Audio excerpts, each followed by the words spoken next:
9 add the.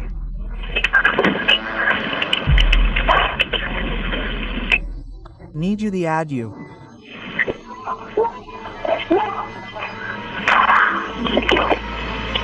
Hell. Hello? Hello? You just shot somebody?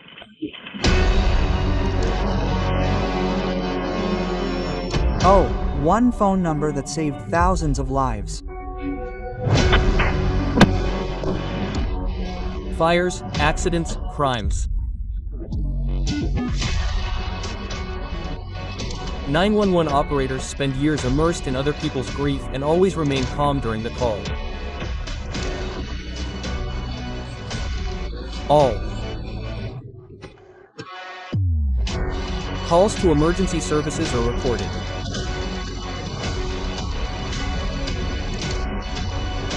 And today I will show you the most terrifying 911 calls.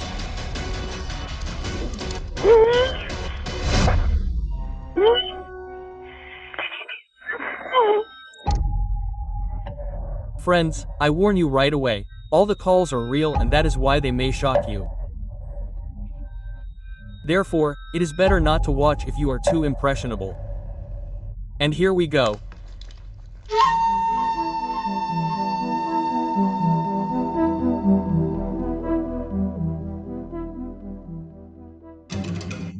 July 11, 2014, Judean County, Pennsylvania. 18-year-old boys Dylan Lar, Tyler Porter and Kiefer Maggi were throwing rocks from a hill at a passing car. The boys were having fun. After missing several times, they finally hit the windshield of a black Nissan. According to Maggi, they were very happy after hitting the car. We laughed, threw rocks, and then went home. While the boys were having fun, a call came into 911.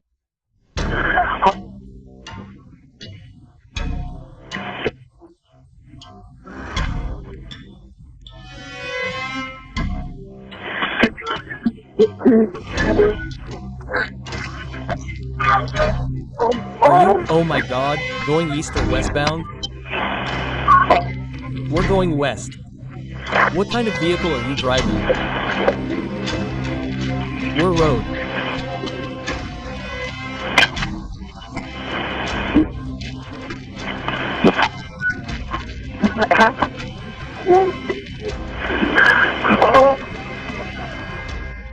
That evening, Sharon Bath lost part of her brain.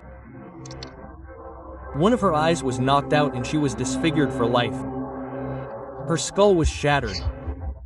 She underwent numerous surgeries and ultimately survived. All three boys went to prison. Dylan Lar, the rock thrower, was sentenced to 4 years. The others received shorter sentences. And Randy Bath, who was driving his wife, couldn't take it anymore. He shot himself in the head. That's how the boys were having fun. Hooligans. The idea of 911 is pretty simple. When you need to call for help, you don't have to remember which number to dial. There's a single number that's easy to remember.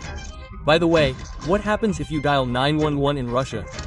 After all, in Russia, the single number is 112. I'm telling you right now, don't try it, don't call, don't joke around, because every prank call distracts rescuers from their work. I'll tell you what will happen. If a foreigner ends up in Russia and needs help, they'll automatically dial 911, and in such cases, the standard call forwarding to 112 will be activated. Therefore, both numbers work in Russia. Let me warn you in advance. All the calls in this video are real, but slightly abbreviated. For example, rescue workers must ask the address of the incident numerous times. They must do this first, and then ask again and double-check to know exactly where to call for help. I've shortened the parts where they ask for the number or where they ask you to spell your last name. The operators who answer the calls are trained to ask specific questions in a predetermined order. The operator must not give in to emotion for a second. They must strictly follow the instructions. And it doesn't matter who calls, a man who broke his leg or a criminal who just committed a crime. Just like in the next call. Vancouver, Washington, January 7, 2007.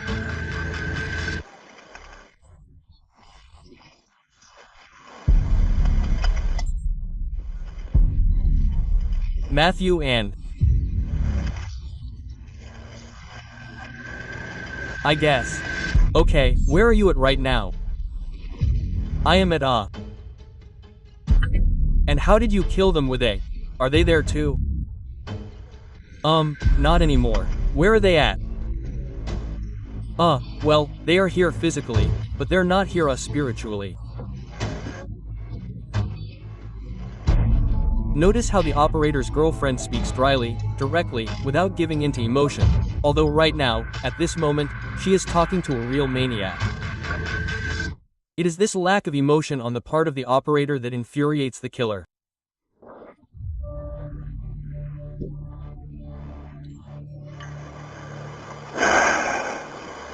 Really? No, come on. I killed 2 people. I understand that. You got that? Yes.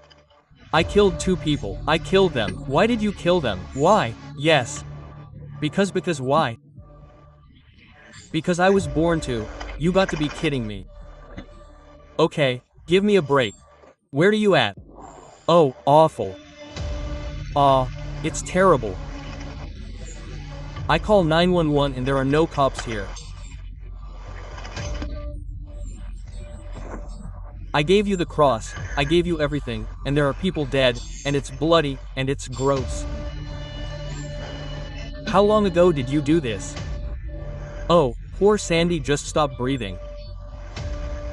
Po Sandy just stopped breathing. Po Sandy. Anyone else there with you? No.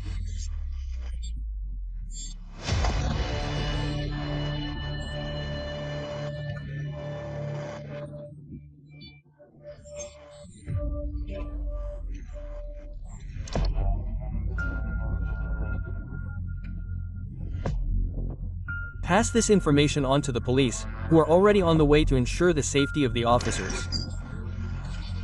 Shush. No, I believe you. I believe you. Yeah, everything to an end, right? Everything. I killed 2 people. I killed. Can't believe I killed, but I did.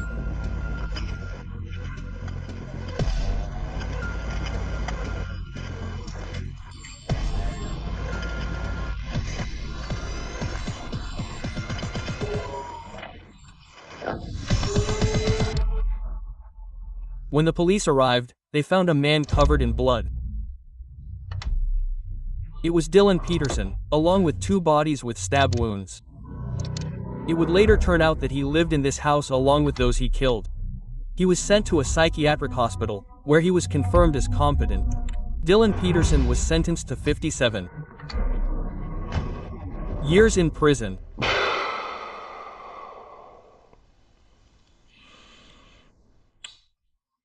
What an incredibly challenging job 911 has to offer. What kind of professionals work there? And most importantly, what kind of professionals implemented, launched, and continually refined this system? This is the result of the work of an entire team of specialists, including product and project managers who manage processes and understand the needs of users and businesses. For example, they launch online courses, develop streaming services, and improve everything we use every day. They are in demand in any field, even manufacturing. Therefore, the average salary is 180,000 rubles. You can become such a specialist through an online master's program from the country's leading university, St. Petersburg Polytechnic University, and Skill Factory. Upon completion, you will receive a St. Petersburg Polytechnic University diploma and build a portfolio by solving real-world problems from Rosbank. And most importantly, this online learning process allows you to retain all student benefits, including military service deferments. Government support is available, with the first year starting at 270 rubles per month. All you need for admission is a university degree. Under the guidance of leading polytechnic professors and experts, you'll understand how to bring an IT product to market and launch new business processes.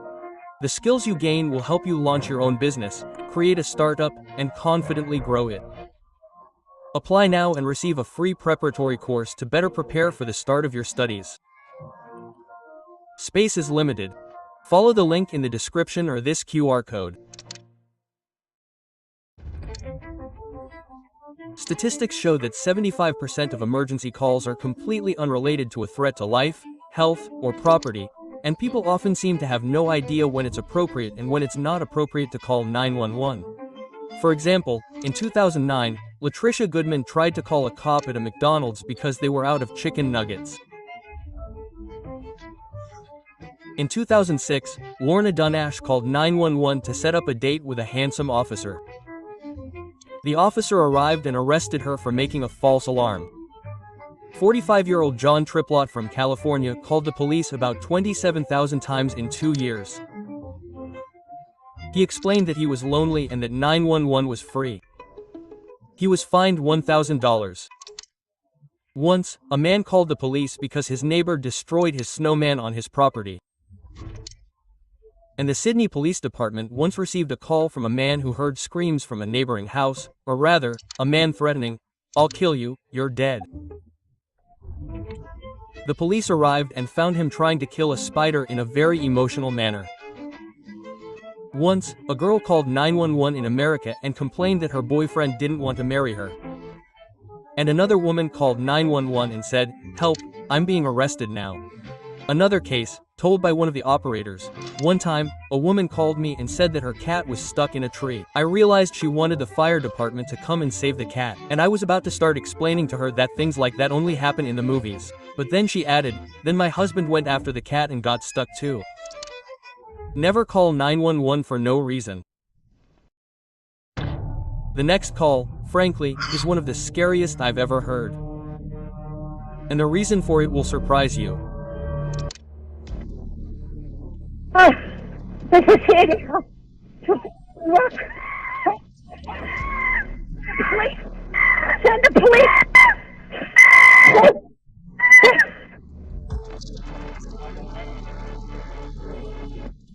He what? Everything. Face everything. I think the brothers.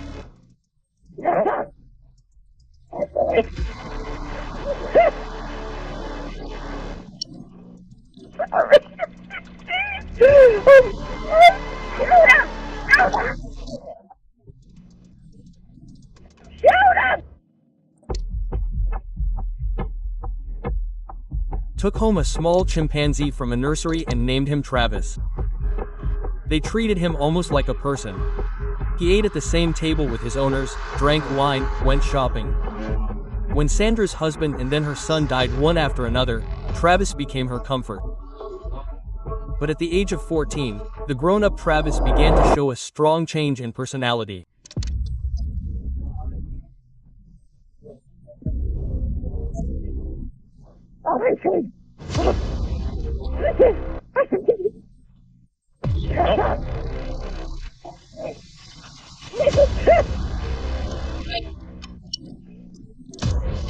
February 16, 2009, Connecticut.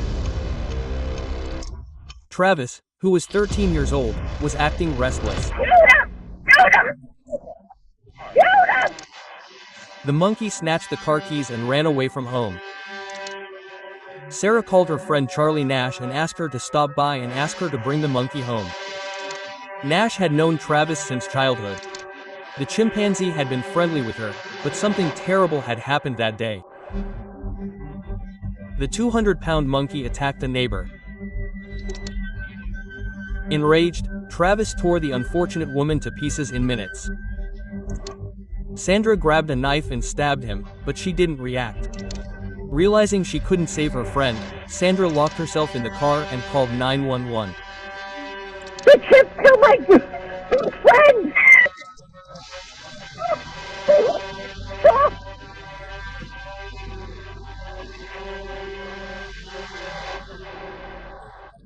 The chimpanzee had inflicted horrific injuries on Nash. It had practically destroyed her face, tearing out her eyes, nose, and lips, and had chewed and severed her hands. By the time paramedics arrived, the woman's jaw had even been torn off. The pain was so intense that she simply lost consciousness. The police tried to subdue the monkey, but to no avail. They simply shot it. And the most amazing thing in this story is that Charlo Nash survived. Friends, her face has simply transformed. I'm watching this, well, it's just mush. It's terrible. And My videos have already been blocked on YouTube several times, so I'll post the photos on my Telegram channel. Go ahead. Nash's relatives filed a lawsuit, demanding compensation for personal injury. The chimpanzee's owner died in 2010, so the process was delayed. Nevertheless, the monkey's owner's relatives compensated for $4 million in damages. And this case gave rise to serious litigation. After the monkey attack, the US Congress passed a law banning the keeping of primates as pets.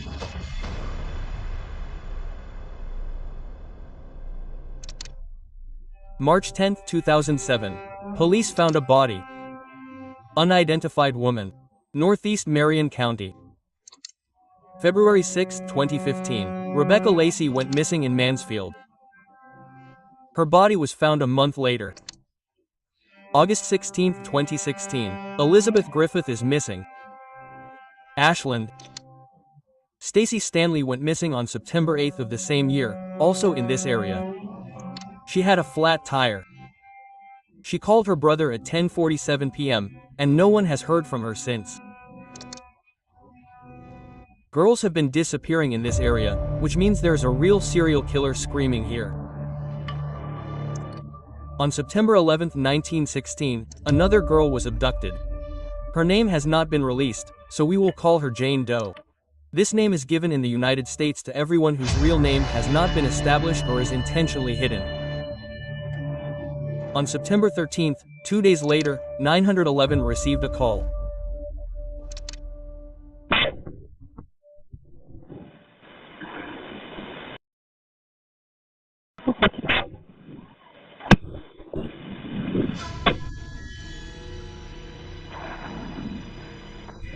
Green. Green.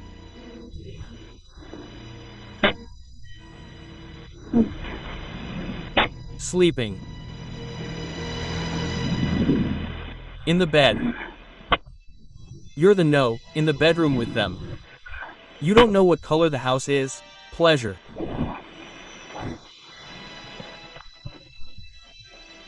Don't.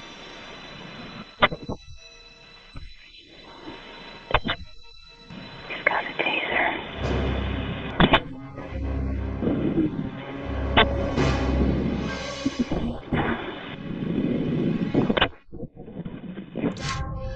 Jane was in the same room with her abductor. She found his phone number and called 911. In a whisper, she dictated all the information, and most importantly, the address. That means the police were already on their way to the scene. All that was left was to wait and not make any unnecessary sounds.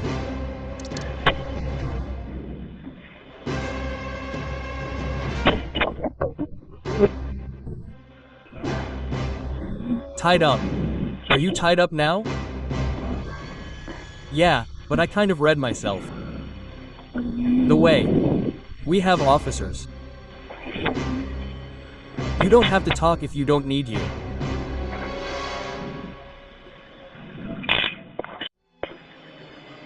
Oh, come up. The one down.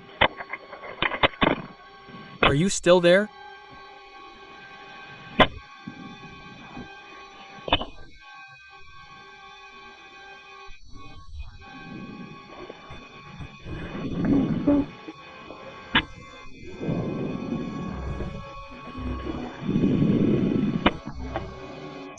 Then a real rescue operation began live on air.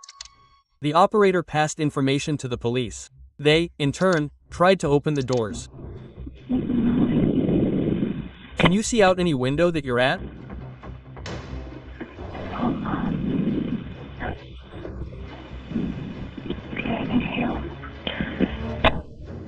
Do you think you can get out? Doesn't have a door. We need to push. The door doesn't have doors.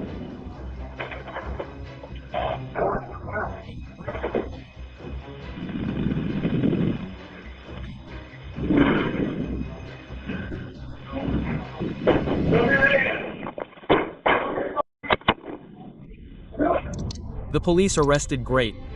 The bodies of Stacy Stanley and Elizabeth Griffith were also found in the house. 42-year-old Sean Great turned out to be a real serial killer. He was sentenced to death, which is scheduled to take place in 2025. Operator RXEN worked as a 911 dispatcher for 17 years. She was asked to share her experience and tell interesting details about the job. Here are a few points she made. Location is everything. I can recall hundreds of instances throughout my career where the phone would disconnect before we could get a location. Be constantly aware of your location. I often check myself by saying, right now I'm at the corner of Fontaine and Golf Links, or I'm heading east on High Street. 90% of people who experience cardiac arrest outside of a hospital die. CPR works, but only 45% of those who undergo it survive. People most often die during the holidays, especially Christmas in Russia. New Year's. Accordingly, one morning, during the week between Christmas and New Year's, I gave CPR. Instructions to 5 callers in a row. And they all failed. All of this happened within an hour. And now, perhaps, the most terrifying 911 call. A girl managed to call 911 seconds before she died, and then the killer picked up. Lagmont, Colorado, 4 a.m.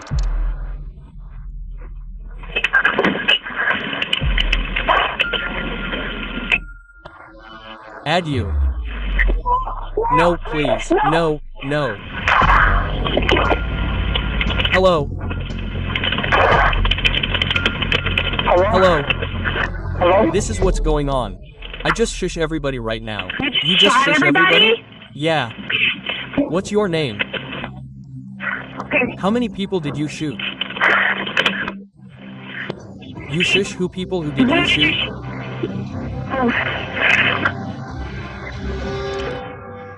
I have to end the call here, because then he... Well, he did something that YouTube blocks right away. So I'll post the entire recording on my Telegram channel. Follow the link in the description. I'll read you a few stories that former 911 employees are telling online. One day, a girl called us and said that her boyfriend stole something from her and was threatening to kill her. She ended the call but forgot to press the end call button, apparently thinking that I would do it. However, according to the rules, we are not allowed to end the call first. And then I heard a girl tell her boyfriend that she lied about him and now he's going to get in big trouble with the police. She got arrested for making a false alarm. I once got a call from a 17-year-old boy. He came home from a sleepover to find that his mother had moved out. She'd simply packed up all his things and everything in the house and left while he was gone, without giving him an address or any forwarding information. She'd also turned off his cell phone that morning, so literally the only number he could call was 911. He was trying so hard not to cry, and his voice was shaking as he kept apologizing to me for calling 911. It's a terrible story. Imagine coming home to an empty house. I once got a call about a car driving off an embankment into the river. The police arrived on the scene and started searching the already dead bodies. I was given the names of the people killed in the cars, and they were all my friends. I knew 5 of the 6 people in the car. It was an extremely difficult night. December 1st, 2019, Michigan. 22-year-old Christopher Neal was at home with his wife and child. He was watching TV when suddenly an unknown man broke into the door with a gun in his hand. He told him to lock all the doors and call the police. The man's name was William. There's a man in my house right now. What? Hold on. Why are you in my house? Why are you in my house though? I'm not you guys. Where is right now? William. God. William. Cantor. Outside. Man with me. What are you trying to have do he room? Why is he going in the room with you? Why you lock that door? Don't get you all right man? You my word man you I get what you're saying but you.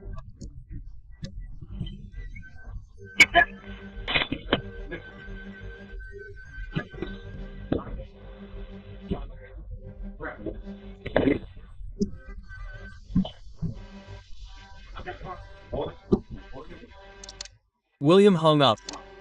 At that moment, the operator reached Christopher's wife, who was on the second floor of the building.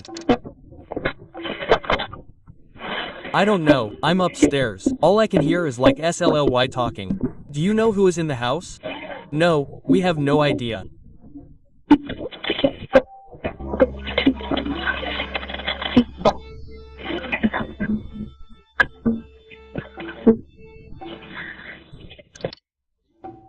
And then the operator called Christopher back.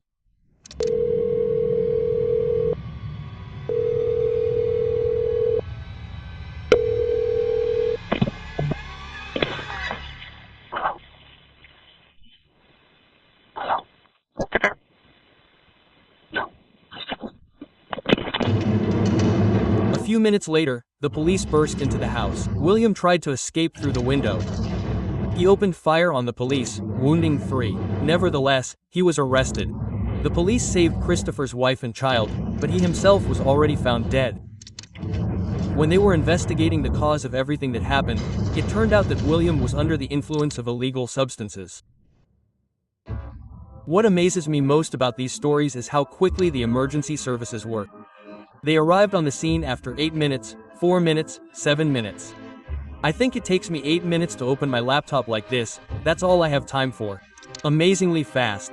And the next story is the best example of the prompt work of 911.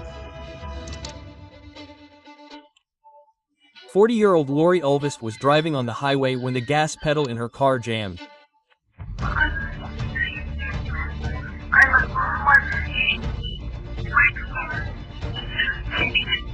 Are you able to?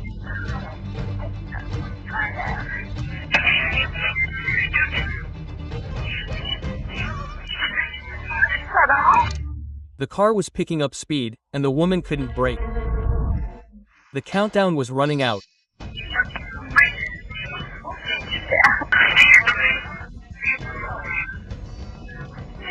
I want you to stay on the line with me. So down, coming up on the car. Okay, can you turn off this mission? I want to. I don't have a team. Can you try and push the button? Can you very slowly put your emergency brake on? I'm going 98 an hour now. Hold on.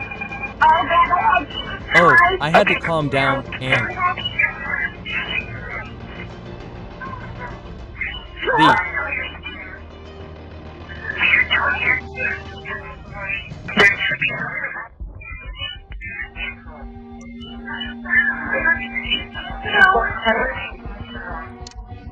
Operator found police cars near the women.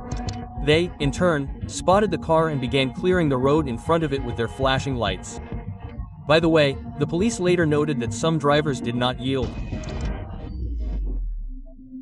Always make way for fire trucks, ambulances, and police.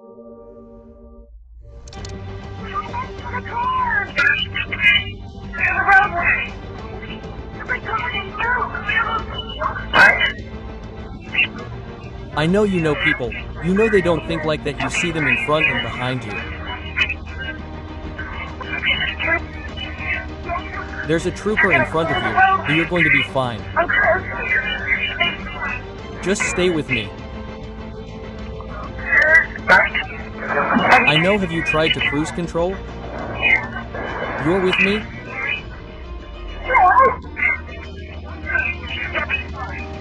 The woman drove 94 km, and it was the 911 operator who saved this woman's life. She suggested lifting the gas pedal and pressing the brake at the same time. And it worked on the third try.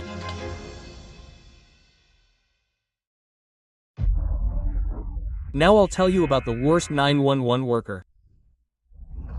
Her name is Crinshonda Williams. She worked in Houston. In 6 months, she left more than 1,000 people without help. 99% of calls ended after just 20 seconds.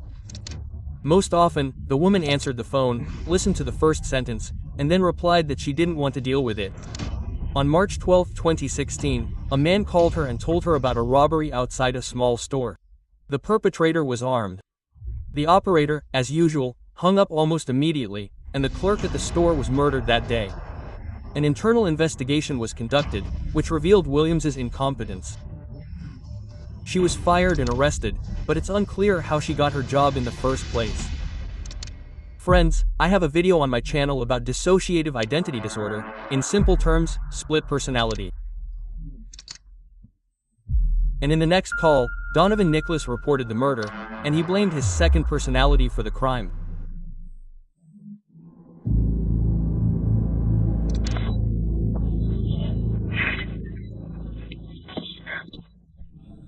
Mother. What happened, sir? I just killed my mother and I need to go to the hospital. And what happened? It wasn't me who killed her. It was Jeff. What happened? Who did it?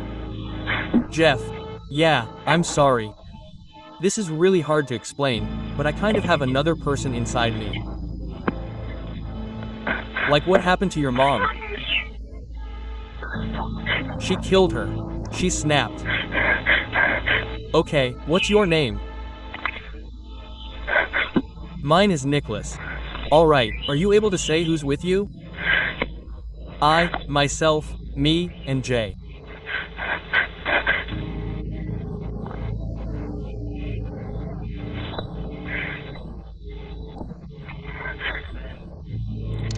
Donovan killed his boy, Heidi Taylor. That evening, he took a knife from the kitchen and called Taylor downstairs, hiding behind the door. Unsuspecting, she came down, and then he stabbed her. A fight ensued. The woman tried to take the knife away, but Nicholas ended up taking a gun from his father's bedroom and shooting at the women.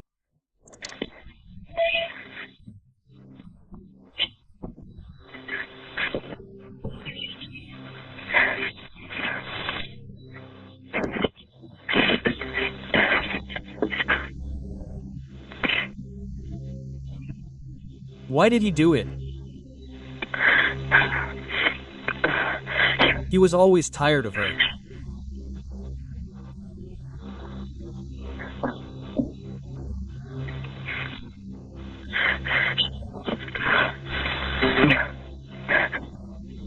In the end, he stabbed her a lot. 60. Let's do it again. That's how I'll show it in that video, then.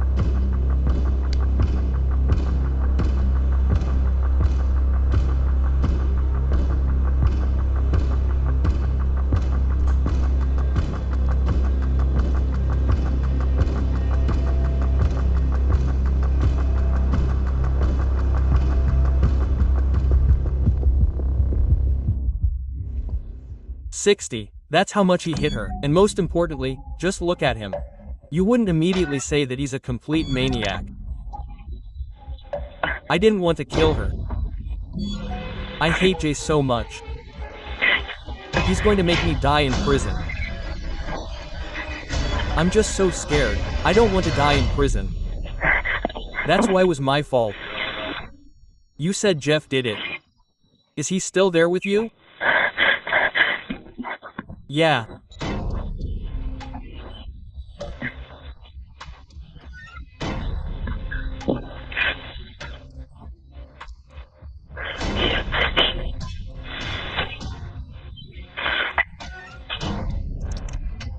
The personality Donrun was a fictional horror film character.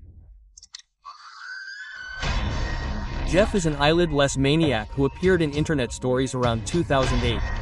Donnan was sent to prison, given a life sentence, but in 28 years he will be eligible for parole, and so will his alternate personality.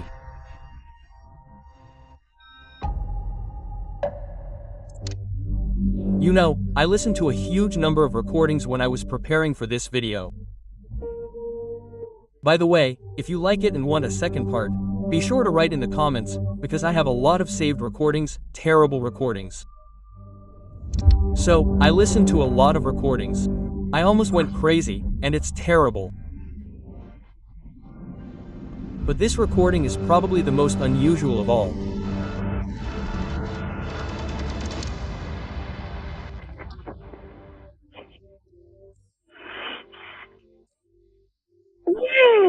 What the matter? What the matter? You need ambulance or Ewing with me? Really okay? Is there anybody else there with you? If there's somebody else there with If there is somebody else with you, can you put on the phone? Question mark. It's going to sound like I'm up, but I'm not. I'm going to be dispatching, okay? With me on the with me.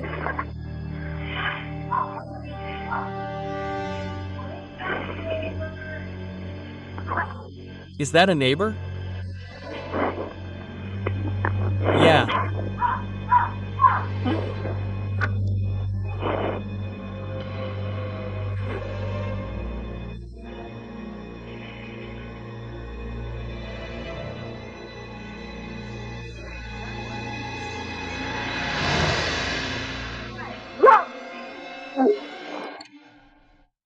Yeah, apparently the caller didn't have a tongue. Who is in the background? Is that? Okay, why don't you come? A.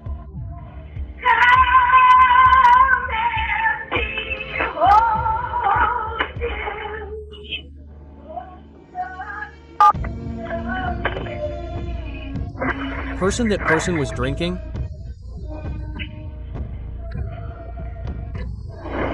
What's going on?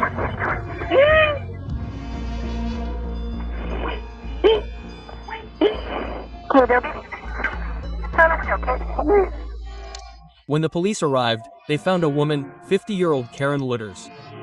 When the police arrived, she threw coffee at them and started singing a song.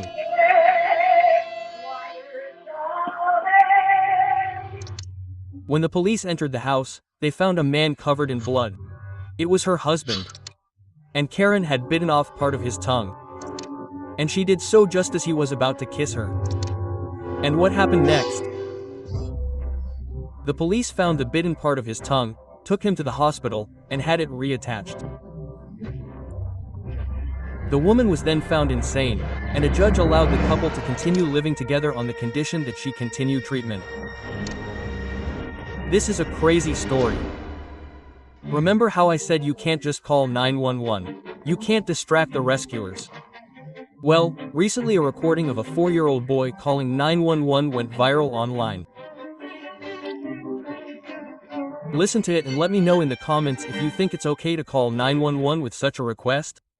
911. Was your mouth?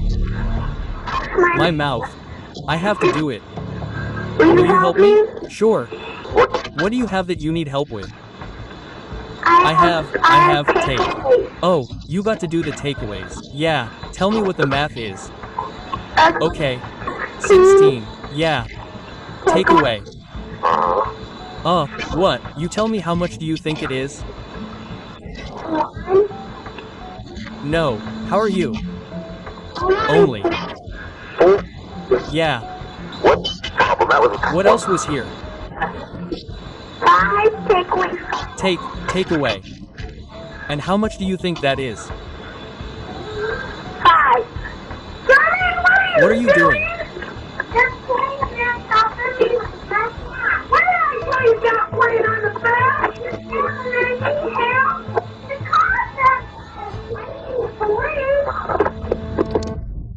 Anyway, the boy really needed saving from math, and he called 911. That's it, that's all logical. Write in the comments, and with what problem, if you could, would you call 911? Bye. Call me, call me. Call me, for God's sake, wait a while. The voice is quiet, deep,